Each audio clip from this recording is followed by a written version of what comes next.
नमस्कार। कर्म only study YouTube channel में आपका स्वागत है। आज हम पृथ्वी की आंतरिक संरचना के पार्ट 2 पर बात करने वाले हैं और सच कहूं तो ये वो टॉपिक है जिससे कई लोगों को डर लगता है। भूकंपीय तरंगें यानी साइस्मिक वेव्स। डर लगना स्वाभाविक है क्योंकि इसमें पी तरंगें, एस तरंगें, छाया क्षेत्र जैसे कई कॉन्सेप्ट्स हैं।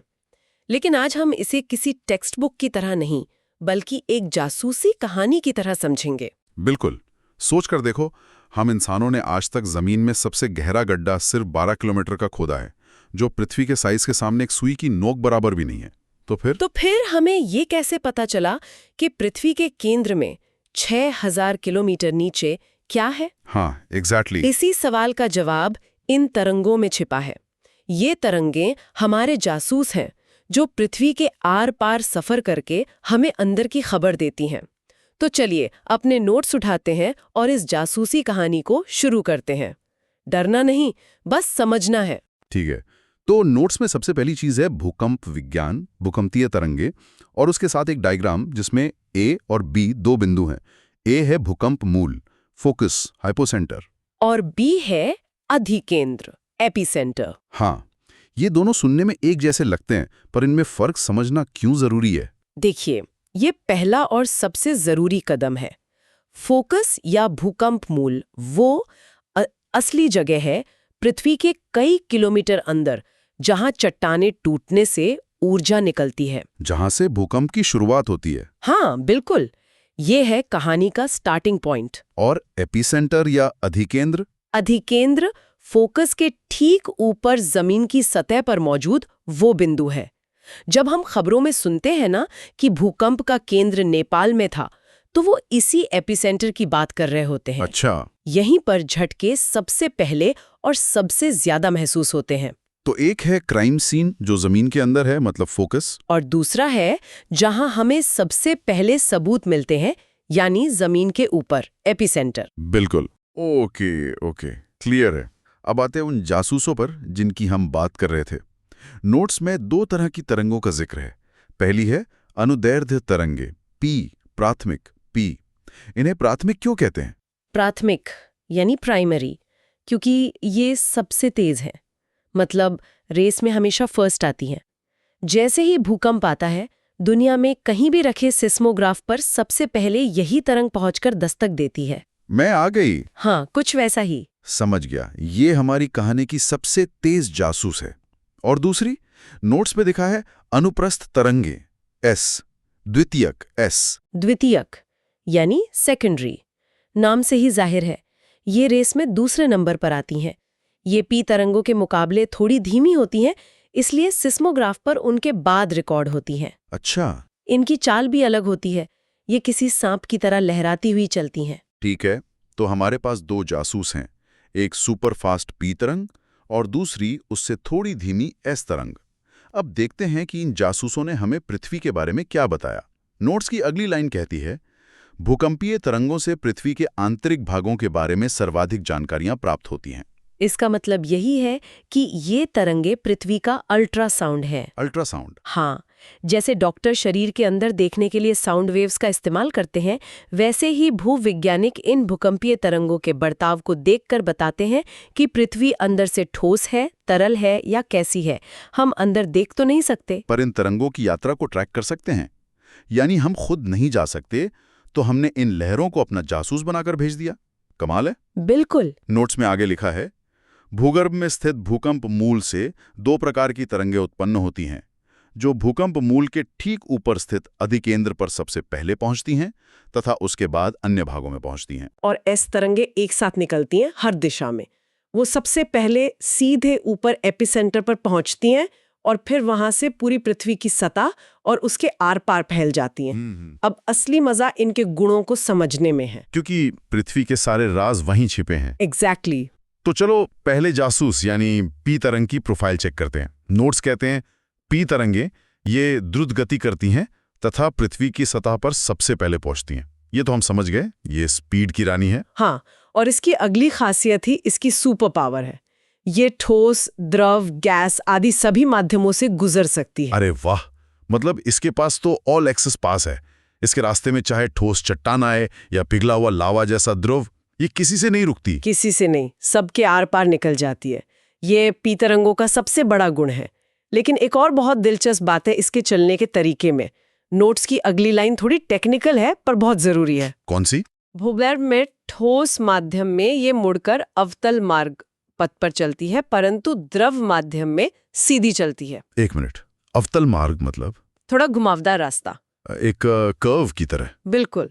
जब पी तरंगे पृथ्वी के अंदर ठोस परतों से गुजरती हैं तो घनत्व बदलने के कारण वो थोड़ा थोड़ा मुड़ती जाती हैं, एक घुमावदार रास्ता लेती हैं। लेकिन जैसे ही इनके रास्ते में कोई तरल चीज आती है, जैसे पानी या पिघला हुआ लोहा, तो ये मुड़ना बंद करके एकदम सीधी लाइन में चलने लगती हैं। ये तो बहुत अजीब बात है, ठोस में मुड़ना और द्रव में सीधा चलना। ये पॉइंट जरूरी लग रहा है। ये सिर्फ जरूरी नहीं, यही वो सुराग है जिससे पृथ्वी का सबसे बड़ा राज खुलेगा।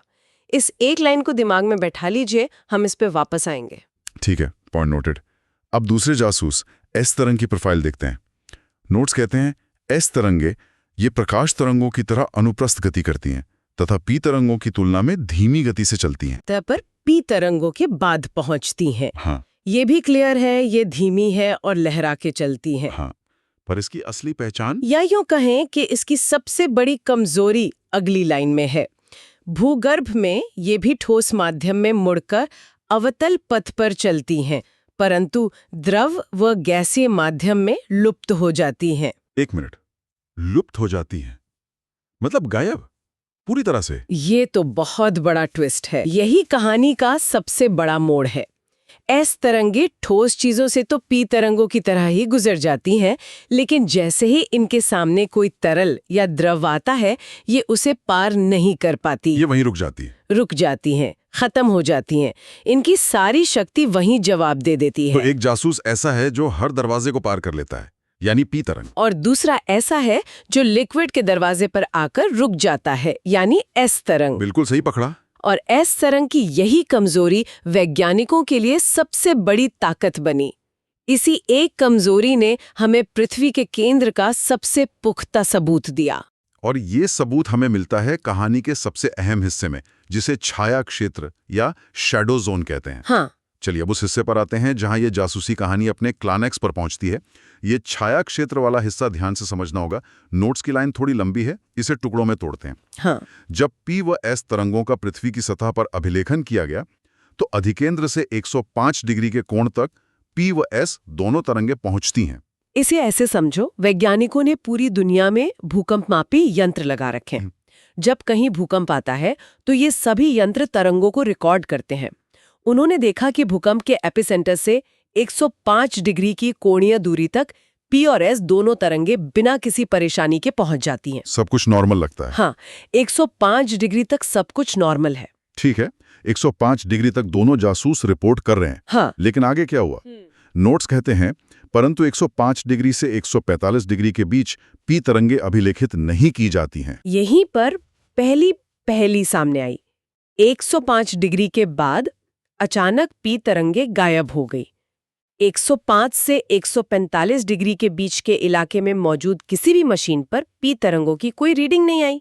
एक ब्लैकआउट जोन बन गया। इसी को पी तरंग का छाया क्षेत्र कहते हैं। हाँ। लेकिन पी तरंग के पास तो ऑल एक्सेस पास था, वो तो कहीं नहीं रुकती। तो फिर वो इस इलाके में क्यों नहीं पहुंची? और सबसे अजीब बात यह है कि 145 डिग्री के बाद वो फिर से मिलने लगती है। ऐसा कैसे हुआ? इसका जवाब उसी पुराने सुराग में छिपा है जो हमने मार्क किया था। नोट्स की अगली लाइन देखो। जिसका कारण यह हो सकता है कि पृथ्वी के केंद्रीय भाग में द्रव अवस्था वाली परत है, जिसमें से पी तरंगे कुछ दूरी तक सीधी चलती हैं, जिसके कारण ये छाया क्षेत्र बनता है। पकड़ लिया। ओह अच्छा, तो ये उस द्रव में सीधा चलने वाली आदत का नतीजा है। एग्जैक्टली। वैज्ञानिकों ने दिमाग लगाया कि जरूर पृथ्वी के केंद्र के पास कोई बहुत बड़ी पिघली हुई यानी द्रव वाली परत है। जब हमारी सुपरफास्ट पी तरंग उस परत में घुसती है तो वो मुड़ना छोड़कर एकदम सीधी चलने लगती है। और इस अचानक रास्ता बदलने की वजह से वो 105 से 145 डिग्री वाले इलाके को मिस कर जाती है। हाँ, और उसके पार जाकर दोबारा सतह पर पहुंचती है। तो पी तरंगों के इस गायब होने ने हमें पहला इशारा दिया कि अंदर कुछ पिघला हुआ है। ये एक बहुत बड़ा संकेत था। ये संकेत था, लेकिन इसे सबूत में बदला हमारे दूसरे जासूस एस तरंग ने। अब एस तरंग के छाया क्षेत्र की बात करते हैं। नोट्स कहते हैं एस तरंगे 105 डिग्री तक तो अभिलिखित की जाती हैं, लेकिन उसके बाद संपूर्ण क्षेत्र में इनका अभिलेखन नहीं होता है। रुकिए, संपूर्ण क्षेत्र में मतलब 105 डिग्री के बाद ये कहीं भी नहीं मिलती? पी तरंगों की तरह 145 डिग्री के बाद वापस भी नहीं आती? कहीं भी नहीं। एस तरंगों की कहानी 105 डिग्री पर आकर खत्म हो जाती है। उसके बाद पूरी पृथ्वी पर उनका कोई नामो निशान नहीं मिलता। मतलब 105 डिग्री के पार का पूरा हिस्सा एस तरंगों के लिए एक विशाल छाया क्षेत्र है। हाँ, और इसका कारण तो बिल्कुल साफ है, इनकी वो कमजोरी। कि ये द्रव से पार नहीं हो सकती। बिल्कुल। नोट्स की आखिरी लाइन यही कहती है, अतः पृथ्वी के केंद्र में द्रव मात्रा वाली कोई परत है जिसको ये तरंगे पार नहीं कर पाती हैं। एस तरंगों का इस तरह पूरी तरह से रुक जाना ही वो स्मोकिंग गन सबूत था जिसने ये 100% साबित कर दिया कि पृथ्वी के अंदर एक विशाल पिघले हुए धातु का महासागर है, जिसे आज हम बाहरी कोर, आउटर कोर कहते हैं। वाह, तो पी तरंगों के छाया क्षेत्र ने शक पैदा किया और एस तरंगों के विशाल छाया क्षेत्र ने उस शक को यकीन में बदलकर केस सॉल्व कर दिया। ये तो सच में एक जासूसी कहानी है। कहानी अभी खत्म नहीं हुई। जब वैज्ञानिकों को लगा कि उन्होंने बड़ी पहेली सुलझा ली है, तो उन्हें कुछ नए और अनपेक्षित सुराग मिले। अच्छा, वो क्या थे? नोट्स में अगली लाइन है, क्रोएशिया में आए भूकंप के दौरान ऐसी तरंगों का अंकन किया गया जिनकी गति वास्तविक पी व एस तरंगों से कम थी। इन्हें पीजी व एसजी नाम दिया गया। हाँ, जब वैज्ञानिक क्रोएशिया में आए भूकंप के डेटा को देख रहे थे, तो उन्हें कुछ और तरंगे मिली जो हमारी मेन पी और एस तरंगों से भी धीमी थी। ये एक नई खोज थी, तो इन्हें अलग पहचान देने के लिए पीजी और एसजी नाम दिया गया। तो ये कहानी में नए किरदार आ गए। और फिर टायन एल्प्स में आए भूकंप के दौरान ऐसी तरंगे अंकित की गईं जिनकी गति वास्तविक पी व एस तरंगों से कम, लेकिन पीजी व एसजी तरंगों से ज्यादा थी। इन्हें पी और एस नाम दिया गया। ओके, बिल्कुल। आल्प्स पहाड़ों में आए भूकंप ने एक और सेट पेश किया। ये तरंगे असली पीएस से तो धीमी थीं, पर क्रोएशिया में मिली पीजीएसजी से तेज थीं। इनकी स्पीड बीच की थी। तो इन्हें पी स्टार और एस स्टार नाम मिला। हाँ, तो अब हमारे पास स्पीड के हिसाब से 3 ग्रुप हो गए। सबसे धीमी पीजीएस, बीच में पीएस और सबसे तेज हमारी ओरिजिनल पीएस। पर इन अलग-अलग स्पीड वाली तरंगों का मतलब क्या है? इनसे क्या नया पता चला? इसका जवाब आखिरी लाइन में है। इन 3 प्रकार की तरंगों से पृथ्वी के अंदर अलग-अलग घनत्व वाली 3 परतों की उपस्थिति पता चलती है। मतलब ये कि तरंग की स्पीड इस बात पर निर्भर करती है कि वो किस चीज से गुजर रही है। अगर हमें अलग-अलग स्पीड मिल रही है, तो इसका मतलब है कि वो अलग-अलग मटेरियल से होकर आ रही हैं। एकदम सही। इन नई धीमी तरंगों ने साबित किया कि सिर्फ पृथ्वी का कोर ही नहीं, बल्कि हमारी ऊपरी परत यानी क्रस्ट भी एक जैसा नहीं है। वो खुद भी अलग-अलग घनत्व और मटेरियल वाली कई परतों से मिलकर बना है। अच्छा, इन तरंगों ने हमें पृथ्वी की संरचना की और भी बारीक तस्वीर दी। तो कुल मिलाकर इन सभी तरंगों ने मिलकर हमें पृथ्वी के अंदर की एक पूरी तस्वीर दी है, जैसे एक-एक करके पहेली के टुकड़े जुड़ते गए हों। बहुत बढ़िया। मुझे लगता है अब ये पूरा टॉपिक दिमाग में एकदम क्लियर हो गया है। परीक्षा के लिए एक बार इसके सबसे जरूरी पॉइंट्स को फटाफट दोहरा लेते हैं। जरूर। अब बारी है क्विक रिवीजन की। ये वो पॉइंट्स हैं जिन्हें भूलना नहीं है। पहला पॉइंट, पी तरंगे ये सबसे तेज जासूस हैं। इनकी सुपर पावर है कि ये ठोस, द्रव, गैस किसी भी चीज के आर पार निकल जाती हैं। दूसरा पॉइंट, एस तरंगे ये पी तरंगों से धीमी है और इनकी सबसे बड़ी पहचान या कमजोरी ये है कि ये सिर्फ ठोस से गुजरती हैं। द्रव या लिक्विड आते ही ये रुक जाती हैं, गायब हो जाती हैं। तीसरा और सबसे महत्वपूर्ण पॉइंट, ये एग्जाम के लिए स्टार मार्क वाला पॉइंट है। एस तरंगों का द्रव में गायब होना ही ये साबित करता है कि पृथ्वी का बाहरी कोर, आउटर कोर पिघली हुई अवस्था में है। केस यहीं सॉल्व हुआ था। बिल्कुल। चौथा पॉइंट, पी तरंगों का छाया क्षेत्र, शैडो जोन, ये 105 डिग्री से 145 डिग्री के बीच मिलता है। इसका कारण है द्रव कोर में पी तरंगों का मुड़ने की जगह सीधा चलने लगना, जिससे वो अपना रास्ता बदल लेती हैं। पांचवां पॉइंट, एस तरंगों का छाया क्षेत्र, शैडो जोन, ये 105 डिग्री के बाद का पूरा इलाका है। इसका कारण बहुत सीधा है। एस तरंगे द्रव कोर को पार ही नहीं कर पाती। सही है। और छठा पॉइंट, पीजी, एसजी और पीएस तरंगे। ये अतिरिक्त धीमी तरंगे हैं जो बताती हैं कि पृथ्वी की ऊपरी परतें यानी क्रस्ट भी एक समान नहीं है, बल्कि वे भी कई अलग-अलग घनत्व वाली परतों से बनी हैं। और हमारा अंतिम निष्कर्ष, भूकंपीय तरंगे पृथ्वी के अंदर झांकने का हमारा सबसे बेहतरीन तरीका है। हम देख नहीं सकते, लेकिन इन तरंगों को सुनकर हम पृथ्वी की पूरी कहानी जान लेते हैं कि कहाँ क्रस्ट है, कहाँ मेंटल और कहाँ कोर। बहुत अच्छे। ये रिवीजन पॉइंट्स 2-3 बार पढ़ लेने से सारे कॉन्सेप्ट्स पक्के हो जाएंगे। उम्मीद है कि आप ये टॉपिक मुश्किल नहीं बल्कि दिलचस्प लग रहा होगा। बिल्कुल। और अब ये सोचने पर मजबूर करता है कि जो भूकंपीय तरंगे सतह पर इतनी तबाही ला सकती हैं, वही हमें अपने ग्रह के सबसे गहरे राज भी बताती हैं। एक ही चीज के दो कितने अलग पहलू हैं। All the best.